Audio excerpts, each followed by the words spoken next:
భూపాలపల్లిలో Rajalinga Murthy హత్యను MLA Gandra Satyanarayana ఖండించారు. నిజ నిర్ధారణ కోసం కేసును సిబిసిఐడికి అప్పగించాలని డిమాండ్ చేశారు. ఆ హత్య చేయడంలో ఒక సుపారీ ఏమన్నా పాత్ర ఉందా? దాని వెనుక ఎవరైనా ప్రోత్సహించినటువంటి వ్యక్తులు ఉన్నారా? విచారణ జరిపించాలని కూడా పోలీసుల ద్వారా మేము కోరాం.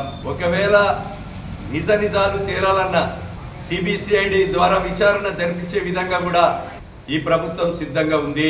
జరిపించాలని కూడా కోరుతున్నాం. ఇక్కడ ఉన్నటువంటి ప్రభుత్వ భూముల మీద కోర్టులో పిటిషన్ వేయడం కానీ గతంలో ఎన్నో ఆరోపణలున్నాయి. ఆ నిజ నిజాలు తేలాలంటే సరైనటువంటి విచారణ జరగాలని, ఈ రౌడీయిజాలు గుండాయిజాలు కత్తులతో దాడి చేసి చంపడం ఇది తీవ్రంగా ఖండించడమే కాకుండా ఇలాంటి పునరావృతం కాకుండా బాధ్యుల మీద కఠినంగా శిక్షించాలని చర్యలు తీసుకోవాలని డిమాండ్ చేస్తున్నాం. అదేవిధంగా దాని వెనుకున్నటువంటి వ్యక్తులను కూడా లోతుగా విచారణ జరిపించి వారి మీద కూడా చర్యలు తీసుకోవాలని డిమాండ్ చేస్తున్నాం.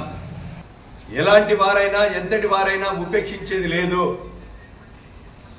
కఠినమైన చర్యలు తీసుకునే కొరకు ప్రభుత్వం కూడా దృష్టి పెట్టింది.